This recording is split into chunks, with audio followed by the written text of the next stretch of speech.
As soon as the sun sets, Lent is finally over. Welcome to the Triduum. During these great 3 days, we aren't enacting Jesus' last days. Instead, we remember them like the way we remember a birthday. On our birthday, we don't try to historically reenact or return to the time of our birth. Instead, we look at our life in light of all that has happened since the day we were born. So, how can we begin the Triduum with all that is going on in our world? And how can we begin when we're not physically together? I think Pope Francis gives us a key because he said on Sunday, Palm Sunday, the tragedy we are experiencing at this time summons us to rediscover that life is of no use if not used to serve others. For life is measured by love. I think that's a framework we can all work with. And it goes in line with Father Matt was saying on Sunday by repeating in his homily the idea of the Paschal mystery.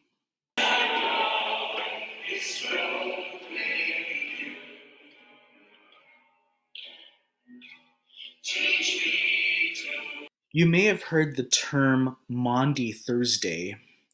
Maundy comes from the Latin word for mandatum, which means commandment. But what is the commandment? What did Jesus say on the night before he died? Take bread and wine and use words like body and blood? Not the way that John tells it. In Holy Thursday's Gospel, John tells us that Jesus washed everybody's feet, and Jesus talked a lot.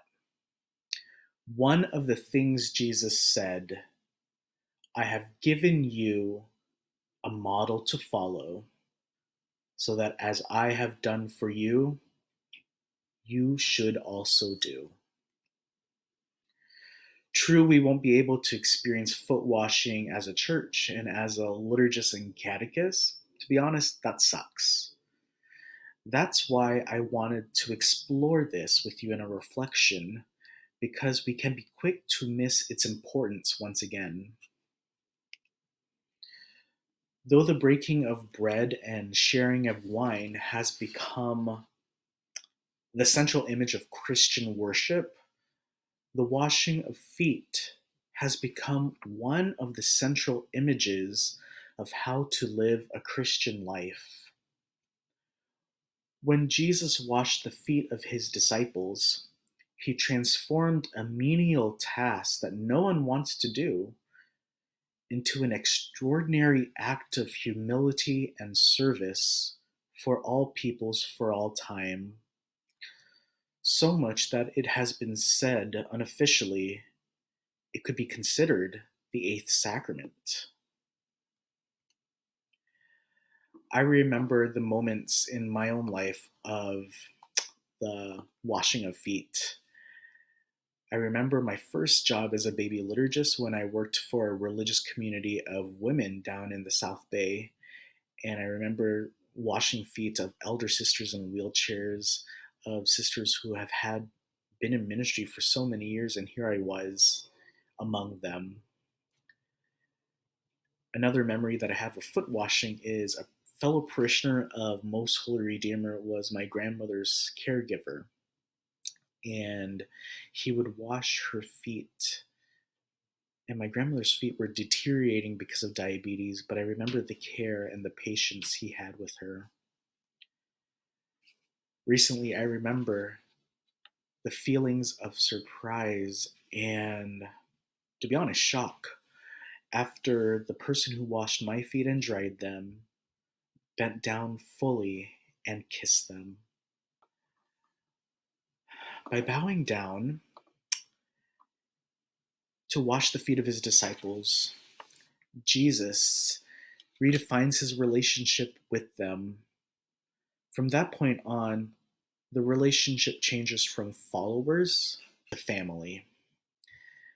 This action gives a profoundly different way of viewing service, and it is what we get to do because of the great equalizer that we all have, our baptism.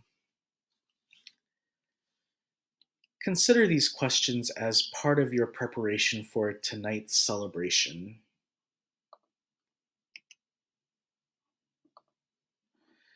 Like Peter, each of us needs to feel the resistance that might be inside of us. I wonder if there's a part of your life, a part of yourself you want to surrender to Christ, to be embraced and loved. I wonder where in your life do you need to be more open to Jesus' kneeling before you? I wonder what you would have said to Jesus that night. Or have you wondered what was going on in Jesus' head? If you feel moved, please share your reflections on our Facebook post or feel free to make a comment on our video.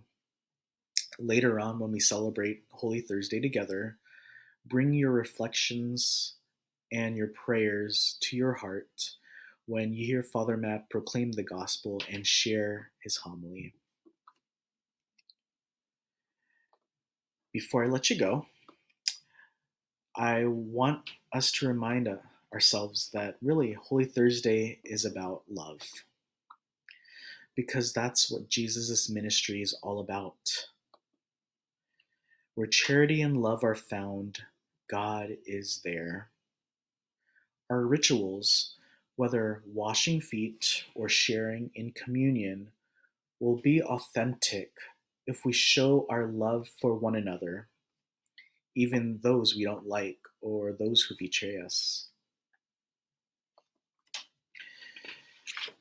St. John Paul II said in his final letter on the Eucharist, Mane nobiscum Domine, we cannot delude ourselves by our mutual love, and in particular, by our concern for those in need. We will be recognized as true followers of Christ.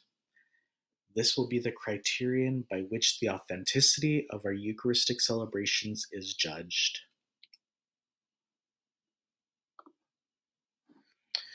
So I look forward to worshiping with you on Holy Thursday as we renew our commitment to Christ's command of service to one another.